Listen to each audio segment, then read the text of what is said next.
Assalamualaikum warahmatullahi wabarakatuh. Hai adik-adik semuanya, bagaimana kabarnya hari ini? Semoga kita semuanya masih dalam keadaan sehat walafiat ya. Sebelum memulai video pembelajarannya, marilah kita awali dengan membaca lafal basmalah bersama-sama. Bismillahirrahmanirrahim. Nah adik-adik, dalam video pembelajaran kali ini, kita akan belajar tentang kisah keteladanan Nabi Yusuf alaihi salam. Semoga dengan kalian menyimak video pembelajaran ini, kalian bisa memahami dan juga menjelaskan serta menceritakan kisah keteladanan Nabi Yusuf alaihi salam. Kalian sudah siap? Mari kita simak kisah keteladanannya.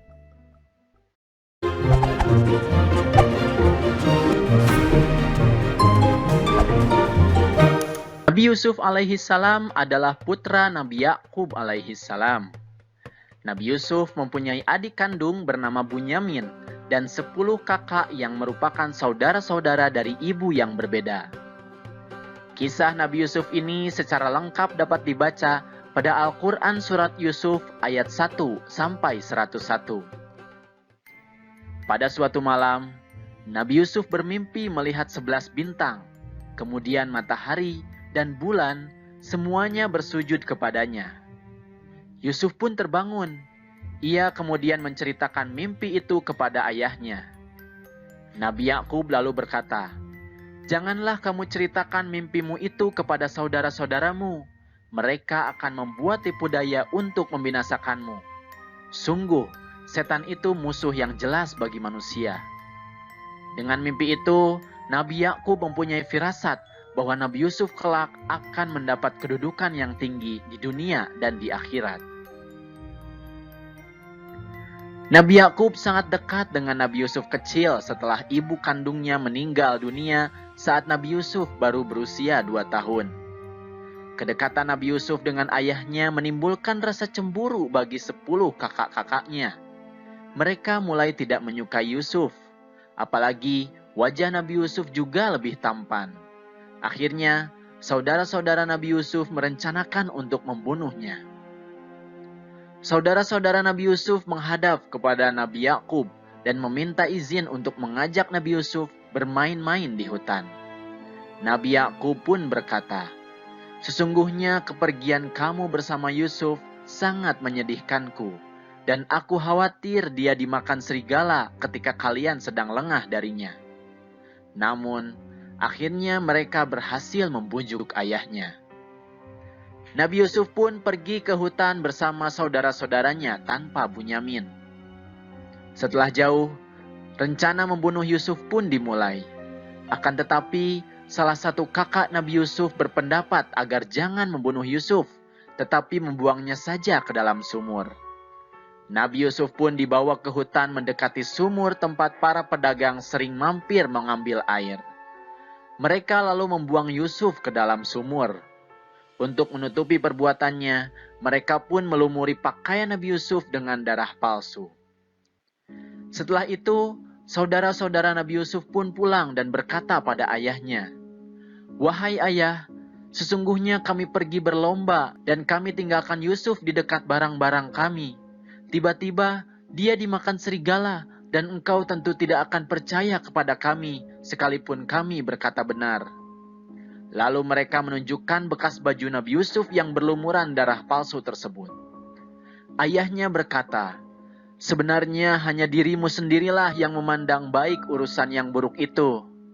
Hanya bersabar adalah yang terbaik bagiku. Dan kepada Allah Subhanahu wa Ta'ala saja aku memohon pertolongannya terhadap apa yang kamu ceritakan." Tidak lama kemudian, ada saudagar yang melewati sumur itu dan mampir untuk mengambil air. Ketika menurunkan timbanya, Nabi Yusuf alaihi salam berpegangan pada timba dan ikut ditarik ke atas. Saudagar itu terkejut bukan kepalang, mendapati anak kecil bergelantung di timbanya. Mereka sangat senang karena dapat menjual anak kecil tersebut sebagai barang dagangan. Mereka pun bergegas pergi ke pasar. Sesampainya di pasar, Yusuf pun dijual. Ternyata pembelinya adalah penguasa di negeri itu. sang pembeli meminta kepada istrinya yaitu Zulaikha agar memperlakukan Nabi Yusuf dengan baik. Waktu terus berjalan, lambat laun Nabi Yusuf menjadi pemuda yang cerdas dan tampan. Allah pun memberikan kedudukan yang mulia kepada Nabi Yusuf alaihissalam. Nabi Yusuf pun diberi ilmu berupa tafsir mimpi. Pesona ketampanan Nabi Yusuf membuat ibu tirinya yaitu Zulaikha tergoda. Lalu Zulaikha pun meminta hal yang tidak baik kepada Yusuf. Yusuf pun menolaknya. Akhirnya Zulaikha memfitnah Nabi Yusuf melakukan hal yang tidak baik. Hal tersebut menyebabkan Nabi Yusuf akhirnya dipenjara atas kesalahan yang tidak dilakukannya. Di dalam penjara, Nabi Yusuf sempat berbincang dengan teman-teman satu selnya. Beliau sempat menafsirkan mimpinya. Beberapa tahun lamanya Nabi Yusuf dipenjara hingga pada suatu hari raja bermimpi melihat 7 ekor sapi betina yang gemuk dimakan oleh 7 ekor sapi betina yang kurus, 7 tangkai gandum yang hijau, dan 7 tangkai gandum lainnya yang kering. Raja segera mengumpulkan para penasehat untuk menjelaskan makna mimpinya. Namun, tak seorang pun bisa menjelaskan makna mimpi tersebut. Seseorang yang pernah satu sel dengan Nabi Yusuf di penjara dan keluar terlebih dahulu melapor kepada raja bahwa dia mengetahui siapa yang dapat menjelaskan mimpi itu. Dia pun lalu meminta izin untuk menemuinya di penjara. Kemudian raja pun memperbolehkan menemui Yusuf di penjara dan menceritakan perihal mimpi raja tersebut. Nabi Yusuf pun menjelaskan, hendaklah kalian bercocok tanam 7 tahun berturut-turut. Kemudian ketika kalian panen, hendaklah menyimpan makanan dengan cara membiarkan tangkainya kecuali sedikit untuk dimakan. Sebab setelah 7 tahun itu akan datang 7 tahun kemudian masa yang amat sulit. Pada masa sulit tersebut, kalian akan menghabiskan simpanan makanan sebelumnya. Setelah itu, akan datang tahun di mana manusia diberi hujan dengan cukup dan mereka memeras anggur. Raja tertegun dengan penjelasan Yusuf yang masuk akal. Kemudian, raja pun mengangkat Nabi Yusuf sebagai pejabat negara urusan keuangan dan pangan. Mulailah Nabi Yusuf alaihissalam menjadi pejabat keuangan. Lalu, datanglah masa sulit sebagaimana mimpi yang ditafsirkan Nabi Yusuf. Orang mulai memburu bahan makanan dan berduyun-duyun datang ke gudang makanan yang disediakan oleh kerajaan. Tampak di antara mereka adalah saudara-saudara Nabi Yusuf. Nabi Yusuf mengenal mereka, sedangkan mereka tidak mengenali Nabi Yusuf lagi karena mereka mengira bahwa Nabi Yusuf sudah lama meninggal dunia. Pada saat itu, Nabi Yusuf mendekati mereka dan bertanya tentang asal-usul daerah dan keluarga mereka. Mereka menjelaskan semuanya. Kemudian Nabi Yusuf bertanya, "Kenapa saudara kalian yang kecil yang bernama Bunyamin itu tidak ikut ke sini? Untuk besok, bawalah dia atau kalian tidak akan mendapatkan bahan makanan seperti hari ini." Saudara-saudara Yusuf pun kembali ke rumah dan menceritakan kepada ayahnya tentang pertemuan dengan pejabat tinggi kerajaan yang meminta Bunyamin untuk ikut dalam perjalanan yang akan datang. Tentu sang ayah khawatir kejadian yang pernah menimpa Nabi Yusuf alaihissalam terulang kembali. Namun, karena persoalan makanan sangat penting, akhirnya Bunyamin diizinkan untuk ikut.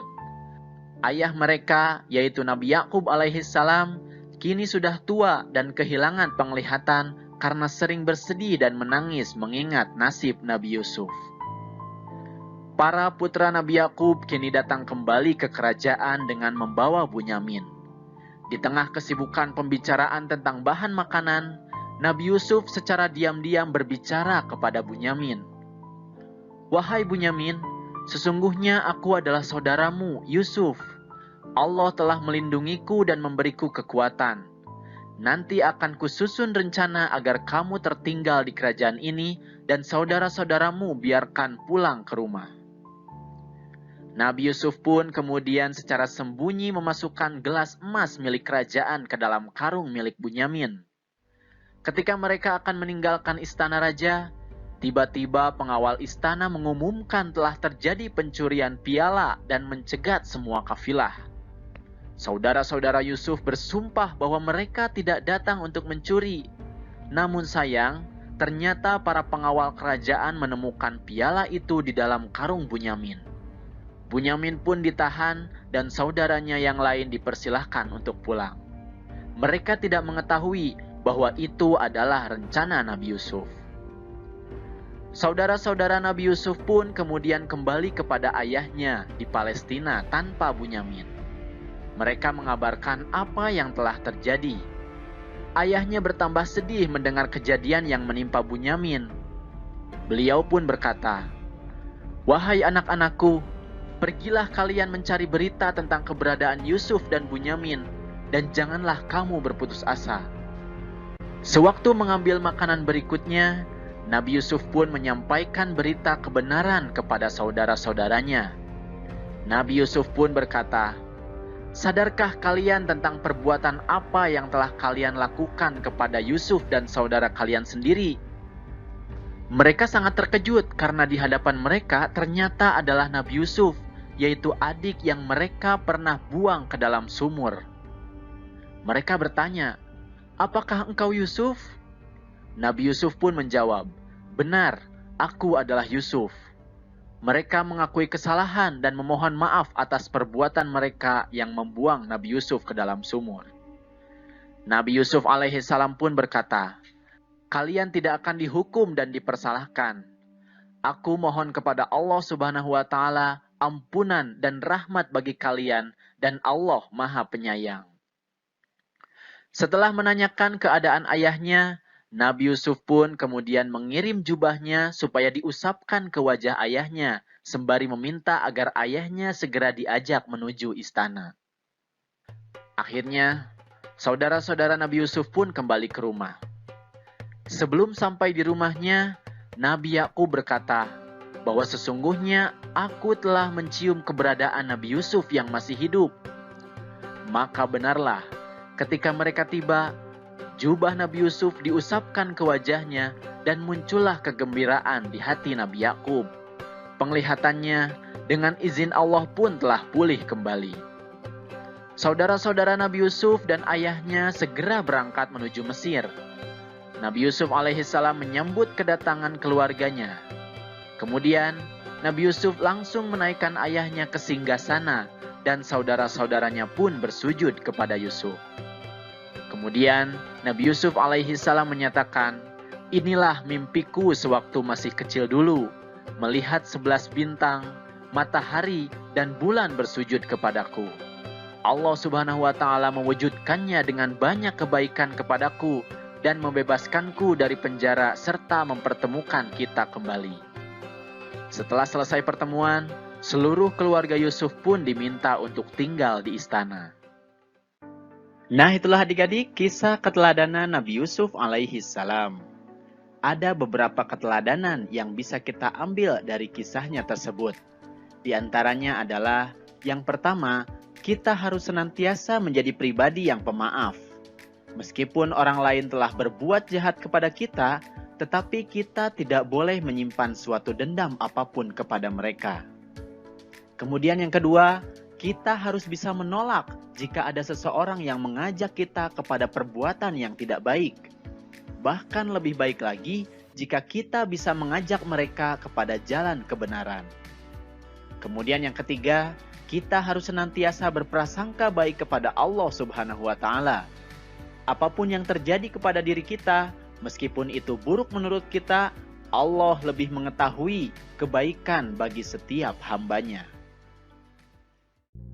Nah, itulah adik-adik kisah keteladanan Nabi Yusuf alaihi salam.